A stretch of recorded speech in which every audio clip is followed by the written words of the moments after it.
प्रभु यीशु मसीह के सामर्थी नाम में हम मांगते हैं। अपने पड़ोसी को बोलो, तुम सिर्फ इच्छा रखने से ही बदल नहीं सकते, तुम्हें कर्म करना होगा। आमीन। बाइबल कहती है शाऊल जब शमूएल के पास से गया और शमूएल ने कहा रास्ते में तुझे एक नबियों का दल मिलेगा और जब तू उस दल के साथ मिल जाएगा तो तू भी नबूवत करने लगेगा। और बाइबल कहती शाऊल जो एक राजा था बल्कि नबी नहीं था, और जब नबियों के दल के साथ वो मिला तो बाइबल कहती वो नबूवत करने लगा, भविष्यवाणी करने लगा और सब जगह कहावत चली क्या शाऊल भी नबियों का है। आप कैसी संगति करते हैं, आप किस तरह के विजन के नीचे हैं, क्योंकि सिर्फ इच्छा रखने से आपकी लाइफ में बदलाव नहीं आता। इसलिए यीशु मसीह ने कहा मांगो तो दिया जाएगा। सिर्फ मांगना ही नहीं, उसने कहा ढूंढना भी पड़ेगा, तुम्हें खटखटाना भी पड़ेगा अगर तुम अपनी लाइफ में वो चीजों को पूरा होते हुए देखना चाहते हो। तो जब परमेश्वर ने कलीसिया को बनाया तो परमेश्वर ने कलीसिया में नियमों को ठहराया कलीसिया को आशीषित करने के लिए। इसलिए पौलुस ने उस कलीसिया को कहा कि तुमने 2 बार मेरी सुसमाचार फैलाने में सहायता की है, अब मेरा परमेश्वर तुम्हारी हर घटी को इज्जत समेत पूरा करेगा, बेइज्जती समेत नहीं। कलीसिया के आशीषित होने का रीजन यह है कि कलीसिया उन कामों में, उन दर्शनों में परमेश्वर का साथ दे और परमेश्वर के दास का और परमेश्वर के विजन का और उसके अगुए के साथ हो जो परमेश्वर ने उसको दिया है। अब इमेजिन करो अंबाला चर्च, ये फर्स्ट संडे है।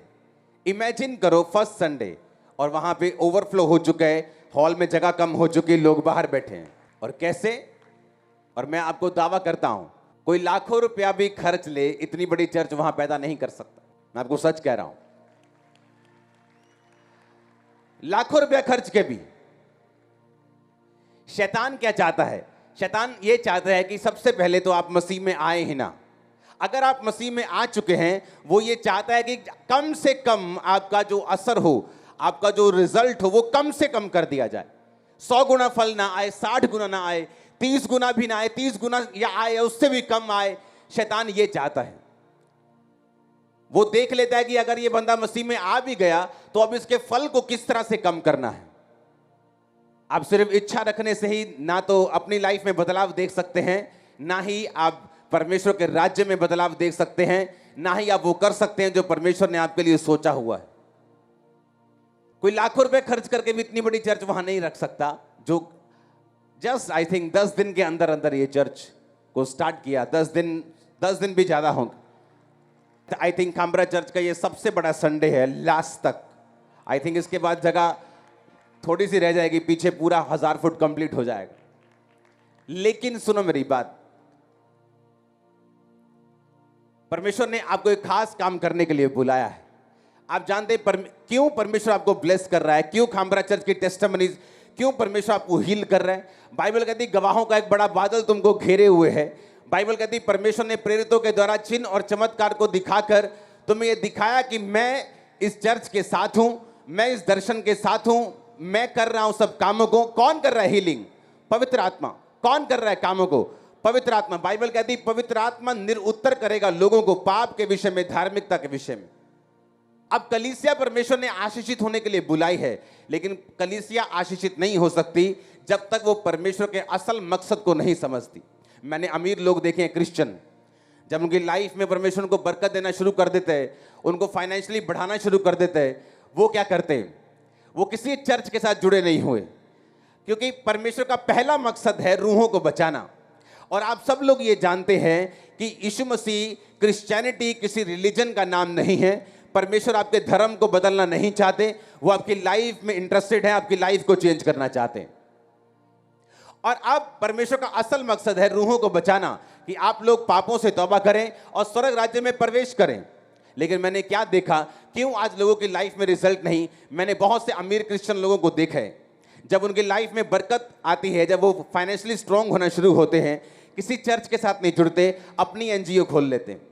अपनी एनजीओ खोल के और उसमें विधवा को दान दे रहे हैं, उसमें सब कुछ कर रहे हैं और उनका नाम हो रहा है इस वजह से। और बाइबल का वचन टूट रहा है कि जब तेरा एक हाथ दान दे तो दूसरे हाथ को मालूम नहीं होना चाहिए। आप नहीं जानते कितने हजार परिवार खामरा चर्च से राशन लेते हैं, लेकिन उनकी पिक्चर्स कभी रिलीज नहीं की जाती। तभी कुछ दिखाया जाता है जब किसी सन को, किसी 1200 1500 जो सन्स है चर्च के फॉलो करते हैं, उनको वो दिखाने के लिए कि तुमको भी ये फॉलो करना है, तो वो पिक्चर्स इंटरनेट के ऊपर डाली जाती। बाइबल कहती प्रेरितों के पांव के ऊपर लोग पैसों को रखते थे, और प्रेरित जब पैसों को लेते थे तो चर्च से हेल्प होती थी, चर्च से सुसमाचार का काम होता था। मैं आपको बता सकता हूं कि अगर आप लाखों रुपया भी खर्च लें, इतनी बड़ी चर्च पैदा नहीं कर सकते जो खामरा चर्च हजारों रुपए में पैदा करता है। आप 25 लाख लगा के वो काम नहीं कर सकते, अब चर्च इस पोजीशन पे जो 1 लाख लगा के कर सकती। लेकिन लोगों को मालूम नहीं। मैंने लोगों को देखा कि शैतान उनकी लाइफ में जब देखता है कि इसको किस तरह से इसके पैसे को भी कम से कम रिजल्ट में बदला जाए, और मैंने बहुत से लोगों को डिस्ट्रैक्ट देखा है, क्योंकि आपका पहला मकसद, चाहे आप अमीर हो चाहे गरीब हो, चाहे आप किसी भी पोजीशन पे हो, आप एक ऐसे विजन के साथ जुड़े होने चाहिए जो रूहों को बचाने का काम कर रहा है, क्योंकि यही आपकी ब्लेसिंग का सोता होगा, यही आपकी ब्लेसिंग का मेन कारण होगा। जब परमेश्वर आपको एक ऐसे दर्शन के साथ जुड़ा हुआ देखेगा जो रूहों को बचाने के लिए काम कर रहा है। आमीन। इसलिए परमेश्वर आपको आशीषित कर रहे हैं, इसलिए आप वो टेस्टिमनी सुन रहे हैं। आप रेगुलरली ऐसी टेस्टिमनीज नहीं सुनते। लोग बोलते हैं यहाँ टेस्टिमनी जो हम सुनते हैं हमने कभी नहीं सुनी, हमने ऐसे रसौलियां बाहर आते हुए, कैंसर निकलते हुए, गिरते हुए कभी नहीं देखे, ये व्हीलचेयर ऐसे आम तरीके से उठते हमने कभी नहीं देखा, क्योंकि मकसद रूहों को बचाना है। हालेलुया। वो आपको इसीलिए ब्लेस कर रहा है और इसीलिए आपको चंगा कर रहा है क्योंकि आप परमेश्वर के विजन में और दर्शन में जुड़े हुए हैं। जब खामरा चर्च में जब कॉलेज की शुरुआत की गई, सोफिया कॉलेज की, तो लोग बोले अब खामरा चर्च इधर को चल पड़ी है, अब ये क्या बोलते हैं प्रोफेशनल, उसमें और क्या बोलते हैं, एक और वर्ड को बोलते हैं, याद भूल गया, कि वो इधर को अब चल पड़े। आज 3 दिन पहले मुझे न्यूज़ आई कि उस कॉलेज में से एक लड़के की नियुक्ति हुई, एक्साइज डिपार्टमेंट में वो अफसर में वो भर्ती हो गया। उस कॉलेज से निकलकर एक बड़े जगह पे वो पहुंच गया, सोफिया कॉलेज का पढ़ा हुआ लड़का। और तब लोगों को मालूम होता है अच्छा उस कॉलेज का मकसद पैसा कमाना नहीं था, फ्री पढ़ाना था, ताकि आप लोग, आपके बच्चे सिर्फ 12वीं तक सीमित ना रहें, वो आगे बढ़ें, वो आईएएस बने, वो आईपीएस बने, वो अफसर बने, वो इंस्पेक्टर बने, वो आगे बढ़ें। और आज वो हो रहे हैं। और जिन लोगों ने उस दर्शन में हिस्सा डाला, परमेश्वर उनको बरकत देता जा रहे हैं। हालेलुया। क्योंकि ये अगर परमेश्वर ने आपको विजन दिया, दर्शन दिया, अगर उसने मुझे दर्शन दिया, तो वो उन लोगों को ब्लेस करेगा जो उस दर्शन में उसके साथ खड़े हैं। चाहे वो रूहें बचाने का हो, चाहे वो आपको ऊंची पदवियों पर लेके जाने का हो। और एक भी दर्शन ऐसा नहीं जो आपने मेरे लिए देखा हो, आपने खुदा के किंगडम के लिए देखा और आपने उसमें बोया, आपने पार्टिसिपेट किया, आप रोज प्रार्थना करने के लिए आ रहे हैं। आपकी लाइफ सेम नहीं होगी, आप बेस्ट जगहों के ऊपर होंगे। आमीन ऊंचे वाला चाहिए चर्च। मैंने कहा आमीन ऊंचे वाला चाहिए चर्च। और यही परमेश्वर का मकसद है, इसलिए उसने जान दी, वो क्रूस पे मारा गया, गाड़ा गया और जी उठा।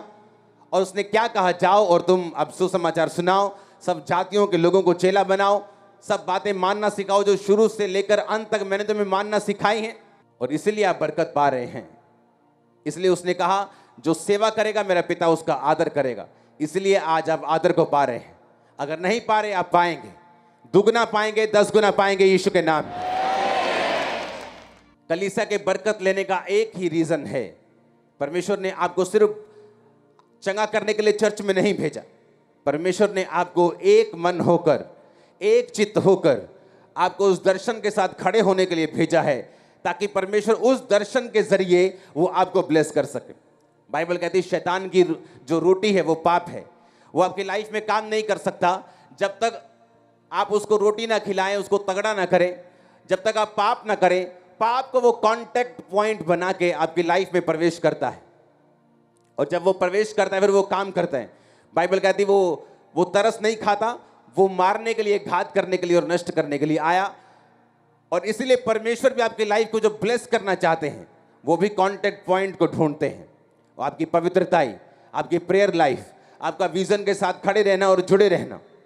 आप अगर दर्शन, ऐसे दर्शन में हैं जो रूहें बचाने में काम कर रहा है, चाहे आप किसी भी तरह से क्यों नहीं हैं, चाहे आप वॉलंटियर हैं, चाहे कैमरामैन हैं, चाहे पर्दे के आगे, चाहे पर्दे के पीछे हैं, आपकी मेहनत को नोट किया जा रहा है दूतों के द्वारा, खुदा के द्वारा। मैं आपको सच कह रहा हूं, आपका फसल दूसरों से अलग होगा और बड़ा होगा और 100 गुना होगा। आमीन ऊंचे वाला चाहिए चर्च। Hallelujah, hallelujah. और इसी काम को करने के लिए परमेश्वर ने आपको बुलाया है। इसलिए उसने कहा जाओ और सुसमाचार को सुनाओ। तुम निकलो अपने घरों से, अपने मोहल्लों में जाओ, अपने नगरों में जाओ और सुसमाचार को सुनाओ और सब लोगों को बाप बेटा पवित्र आत्मा के नाम में बैप्टाइज करो। बाइबल कहती प्रेरितों के काम में जब सब लोग एक मन होकर प्रार्थना करते थे, और जिस दिन पवित्र आत्मा उतरा उस दिन भी वो एक मन होकर प्रार्थना कर रहे थे कि परमेश्वर, तेरे वचन में लिखा कि अंत के दिनों में तो अपना आत्मा सब मनुष्यों के पर उंडेलेगा, तेरे बेटे बेटियां भविष्यवाणी करेंगे, तेरे दास दासियों पर भी तो अपनी आत्मा को उंडेलेगा। वचन के बीच से जब वो प्रार्थना कर रहे थे, बाइबल कहती पवित्र आत्मा उन सब पे उतरा। फिर क्या हुआ? हर पूरी कलीसिया, खाना बनाने से लेके, प्रचार करने वाले से लेके, सफाई करने वाले से लेके, वो सुसमाचार का काम करने लगे। और इसीलिए बाइबल कहती उनमें से एक भी दरिद्र नहीं था। कोई अपनी प्रॉपर्टी अपनी नहीं समझता था। जितनी जरूरत होती थी लोग अपनी ऑफरिंग को लाते थे, अपनी प्रॉपर्टीज को बोते थे, और बाइबल कहती एक भी दरिद्र नहीं था। क्यों? क्योंकि जैसे जैसे वो बोते जाते थे, काम बढ़ता जाता था, सेवकाई बढ़ती थी, रूहें बचती थी, और परमेश्वर उनको भी ब्लेस करता था। और यही रीजन था कि उस कलीसिया में कोई भी दरिद्र नहीं था। कारण यह था कि आप परमेश्वर को हरा नहीं सकते। बाइबल कहती है दाऊद जब परमेश्वर के भवन को बनाने लगा तो उसने अपनी जिंदगी का सबसे बड़ा बीज बोया। अपना सारा पर्सनल सोना उसने परमेश्वर को दे दिया। राजा के जमाने में भी ऐसा होता था। राजा के अपनी पर्सनल ज़मीनें होती थी, अपनी पर्सनल खेती होती थी, राजा के अपने पर्सनल बिजनेस होते थे। एक तो वो पूरी स्टेट को, पूरे देश को चलाता था, एक उसके पर्सनल इनकम भी होती थी, तो राजा सबसे अमीर होता था। आज भी दुनिया में ऐसे राजे हैं जिनकी पर्सनल इनकम हजारों करोड़ों में है। और बाइबल कहती है दाऊद ने अपनी पर्सनल इनकम को, जो परमेश्वर का भवन शुरू हुआ, उसने बोया। हुआ क्या? जब उसका बेटा बड़ा हुआ, जब सुलेमान राजा बना, उसने प्रभु से बुद्धि मांगी, उसमें भी बोने वाला आत्मा था। अपने पिता का वो फॉलो करता था। बाइबल कहती है जब वो परमेश्वर के भवन की ओर जा रहा था तो उसने हजारों भेड़ों को चढ़ाया। परमेश्वर उसकी भेंट से प्रसन्न हुआ था। उसकी भेंट को देखकर परमेश्वर ने उसको विजन दिया था। आपकी भेंट, आपका दिल का खोलना, चाहे वो पैसों के लिए हो, चाहे वो परमेश्वर के घर के लिए हो, चाहे वो सेवा में आने के लिए हो, चाहे वो खुदावंद को टाइम देने के लिए हो, जब परमेश्वर आपके हार्ट को ओपन देखता है, वो आपको दर्शन में बात करता है, वो आपको छुटकारा देता है, वो आपको अपलिफ्ट करता है, वो आपको आगे बढ़ाता है। जो नहीं हुआ आपकी लाइफ में होता है। और वैसा ही हुआ सुलेमान की लाइफ में। रात को उसको सपना आता है, परमेश्वर बोलते तुझे क्या चाहिए? मैं तेरे कामों से खुश हूं, तुझे क्या चाहिए? उसने कहा परमेश्वर मुझे बुद्धि का वरदान दे। और परमेश्वर ने कहा मैं तुझे बुद्धि भी देता हूं, लेकिन तुझे पैसा भी इतना दूंगा, ऐश्वर्य भी इतना दूंगा, जो आज के बाद ना तो किसी को आज से पहले था, ना आज के बाद होगा। बाइबल कहती है कि परमेश्वर कहता तू मुझे हरा नहीं सकता। अगर दाऊद ने बोया, सुलेमान ने उसको काटा। आपकी मेहनत आपके बच्चे काटेंगे, आप देखेंगे। आपके बच्चे इतने ग्रेट होंगे, आपके पूरे खानदान ने नहीं देखे होंगे। मैं आपको सच कह रहा हूं। आपका आमीन ऊंचे वाला चाहिए चर्च। जो परमेश्वर आपके लिए सोच के बैठा हुआ है, जो उसके दिमाग में आपके लिए है, वो ग्रेटनेस है, वो महानता है, वो ऊपर की कुर्सियां हैं, वो ग्रेट लाइफ है जो उसने आप और आपके परिवार के लिए सोची हुई है। आपको उसके विजन में रूहें बचाने के जो मेन दर्शन है उसमें चलते जाना है। आमीन। बाइबल कहती है मूसा जब पहाड़ से उतरा तो उसके चेहरों से किरणें निकल रही थी। मूसा के चेहरे से जब किरणें निकल रही थी तो इजरायली लोग उसके चेहरे को देख नहीं पा रहे थे।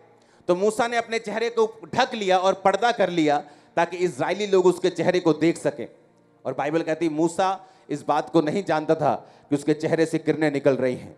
आप जब परमेश्वर के सामने अपनी लाइफ को समर्पित करते हैं, चाहे अपने बच्चों को सेवकाई में भेजते हैं, चाहे आप पैसों के साथ सेवकाई करते हैं, चाहे आप रोज प्रार्थना करने के लिए आते हैं, चाहे आप चर्च के लिए फास्टिंग कर रहे हैं, प्रार्थना कर रहे हैं, चाहे आप सुसमाचार सुनाने के लिए जा रहे हैं, आप जब किसी भी तरह से सेवकाई करते हैं तो ये इस बात का प्रमाण है कि आप अपनी साइट में, आप अपनी निगाह में अपनी वैल्यू खो चुके हैं। और आप अपने लिए मर चुके हैं, आप क्रूस उठा चुके हैं। जिस तरह जीसस ने कहा था, जो अपना क्रूस डेली नहीं उठाएगा, रोज अपना क्रूस उठा के मेरे पीछे नहीं चलेगा, वो मेरे योग्य नहीं है। जब आप बोते हैं, इसका मतलब आप सैक्रिफिशियल बो रहे हैं। आपको मालूम है मुझे इस पैसे की जरूरत है, लेकिन मैं खुदा के काम के लिए बो रहा हूं। आपको मालूम है मेरा टाइम बड़ा इंपॉर्टेंट है, लेकिन मैं सुसमाचार के लिए जा रहा हूं। आपको मालूम है जब मैं सुसमाचार सुनाने के लिए जाऊंगा तो लोग मुझे बुरा भी कहेंगे, लोग गाली भी देंगे, लोग बुरा भी कहेंगे, लोग कुछ भी कर सकते हैं, मार भी सकते हैं, पीट भी सकते हैं, तो भी आप जाते हैं, क्योंकि आप अपनी निगाह में मर चुके हैं और आपको नहीं पता आपके चेहरों से किरणें निकल रही हैं, आप प्रकाश से भर रहे हैं, आपके बच्चे लाइट से भर रहे हैं, आप सेम नहीं जा रहे। यीशु मसीह के नाम में आमीन ऊंचा चाहिए चर्च। ये सबूत है कि आप अपनी सेल्फ खो चुके हैं। जिस तरह जीसस ने कहा था, जो कोई रोज अपना क्रूस नहीं उठाएगा और मेरे पीछे नहीं चलेगा, वो मेरे योग्य नहीं होगा। रोज क्रूस उठाने का मतलब है अपनी निगाहों में अपने लिए मर जाना। आप नहीं बोल सकते अगर अपनी निगाहों में आप मरे हुए नहीं है तो। आप नहीं सेवा कर सकते अगर आप अपने लिए मरे हुए नहीं है तो। आप नहीं कर सकते। आपको लोगों का डर होगा, आपको रिश्तेदारों का डर होगा, आप उसका अंगीकार नहीं कर सकते अगर आपने अपना क्रूस नहीं उठाया हुआ तो। लेकिन बाइबल कहती है, जब भी कोई व्यक्ति क्रूस उठाता है, परमेश्वर अपने चेहरे का प्रकाश उसके चेहरे के ऊपर चमकाता है। वो सेम नहीं रहता, उसकी लाइफ सेम नहीं रहती, उसके बच्चे सेम नहीं रहते, फाइनेंस सेम नहीं रहता। इमेजिन करो, जब प्रेरितों के काम की कलीसिया रोज कोई ना कोई अपनी प्रॉपर्टी को बोता था, और उससे क्या होता था, सब लोग अपने अपने कामों को करते थे, कलीसिया के काम बुरे होते थे। पतरस का कोई बिजनेस नहीं था जिसको वो आपके पैसों से चला रहा था। तो ऐसे तो सब गरीब हो जाएं। अगर हर बंदा अपने अपना घर बो के चर्च में आता जाए तो सारे गरीब होते जाएं, तो वो गरीबों की कलीसिया हो जाती है। लेकिन बाइबल कहती है उनमें से कोई भी दरिद्र नहीं था। क्यों? जब आपने बोया, जब दाऊद ने बोया, सुलेमान ने नहीं भी मांगा, तो सुलेमान को परमेश्वर ने सारा उस दाऊद का असर दिया जो दाऊद ने अपने पर्सनल पैसों को बोया था।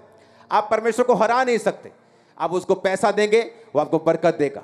आप उसे टाइम देंगे, वो आपको गोल्डन टाइम देगा। आप रूहों को बचाएंगे, वो आपके बच्चों को टॉप की कुर्सियों के ऊपर लेके जाएगा। मैं आपको बता रहा, आप उसको हरा नहीं सकते, आप परमेश्वर को बीट नहीं कर सकते। अपनी लाइफ को डेडिकेट करके खुदा के कामों में चलाना है। आज वो आपको अपनी आत्मा से फिल करेगा, वो वचन को पूरा करेगा कि अंत के दिनों में वो अपना आत्मा सब मनुष्यों के ऊपर ढेलेगा। क्योंकि आप जब आत्मा से फिल होकर जाएंगे, आप जब उसकी सेवा करेंगे, आप जब उसके दर्शन में उसके साथ खड़े होंगे, वो आपके साथ खड़ा होगा, वो आपके कामों को सॉल्व करेगा, आपकी बॉडी को हील करेगा, ऊंची जगहों पे आपको लेके जाएगा, निराशाओं को फिनिश करेगा। आमीन ऊंचा ये आशीष आपकी है। Hallelujah, hallelujah.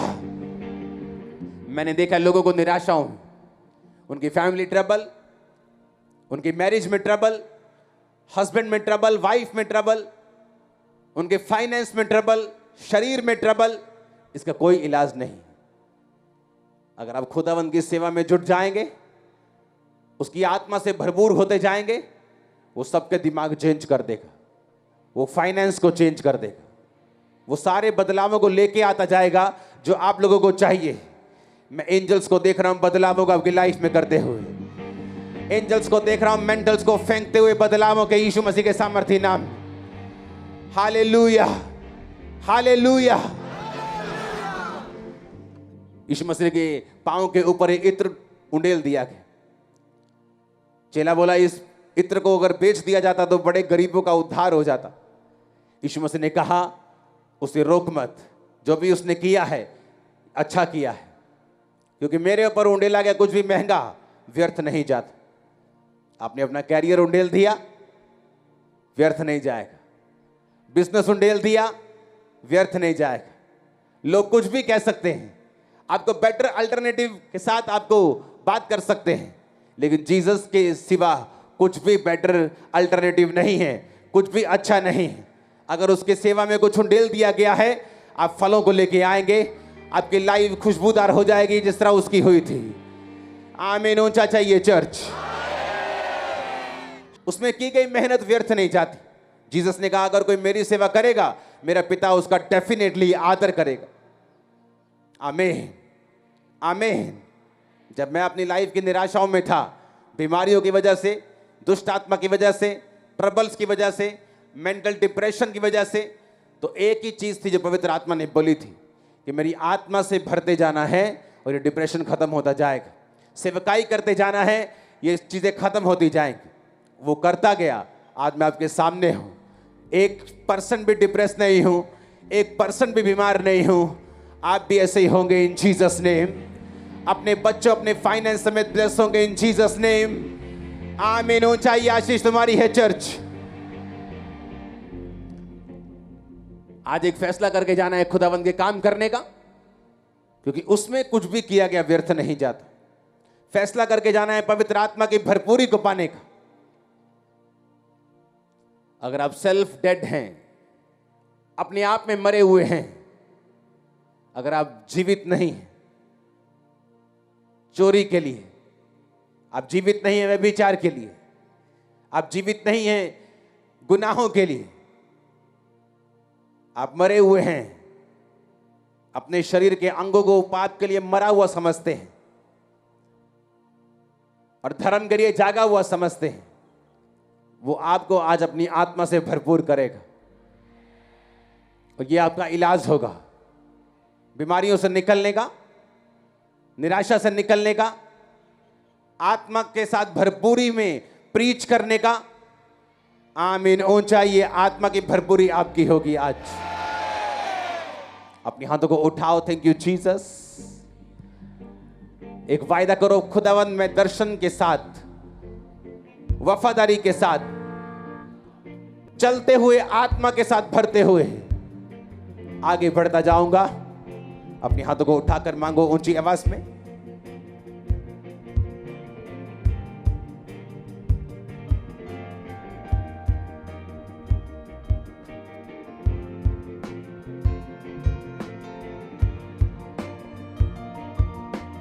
अपने हाथों को उठाओ, सब जन खड़े हो जाओ।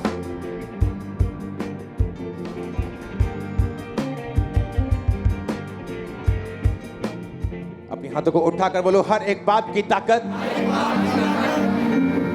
आज इस खुदावंद की प्रेजेंस में मेरी जिंदगी से टूट जाए। आज पवित्रताई की सामर्थ मुझ पे आए और मैं सेम वापिस न जाऊं यीशु मसीह के नाम में। आमीन। क्या आप भरना चाहते हैं खुदावंद की आत्मा के साथ? बाइबल कहती मूसा जब उस पहाड़ से नीचे आ रहा था तो उसकी चेहरों से किरणें निकल रही थी और वो नहीं जानता था। अगर आप सेल्फ में डेड नहीं हैं और आपका शरीर अभी भी, अगर आप मैरिड नहीं हैं, आपका शरीर अगर अभी भी सेक्स के लिए जीवित है, तो आप इस मसीह के हकदार नहीं हैं। आप सेल्फ सेक्स में फंसे हुए हैं, आप इस मसीह के हकदार नहीं हैं। उस फोन को तोड़ दो जो तुम्हारी आत्मा को तोड़ रहा है। अगर तुम्हें मालूम है, तुम जब तुम फोन उठाते हो, तुम पिक्चर देखना शुरू करते हो गंदी, ब्रेक कर दो ना उस फोन को। आज तोड़ के जाना खामरा चर्च में उस फोन को, क्योंकि आज यीशु की सामर्थ तुम पे आ रही है चर्च, इन जीसस ने। अगर तुम सेल्फ में मरने के लिए तैयार हो, वो तुम्हें पूरी दुनिया में लेके जाने के लिए तैयार है। क्योंकि ये मसा उन लोगों के लिए नहीं है जो अपने शरीर में जीवित हैं, जो मरे हुए हैं। ये किरणें उन लोगों के लिए है। और मेरी प्रेयर है आज कि आपकी वो हर चीज टूट जाए जो आपको पाप की ओर लेके जाती है। वो आपके बच्चों के लाइफ में गलत संगति हो, वो दोस्त हो, वो उनकी सहेलियां हो। आज होली गोस्ट फायर उन पे आए और वो बेचैन होके भाग जाए आपके बच्चों की लाइफ से। वो कोई भी कनेक्शन हो, आपके फोन से हो, आपकी लाइफ से कहीं से भी हो, आज हर वो कनेक्शन आज इस जून की मीटिंग में जो फायर से भरी है, वो कनेक्शन फायर के साथ जले और नाश हो जाए इन जीसस ने। आज परमेश्वर का आत्मा आपको अपनी ओर खींचे, हर एक डाउट आपकी लाइफ से फिनिश हो जाए।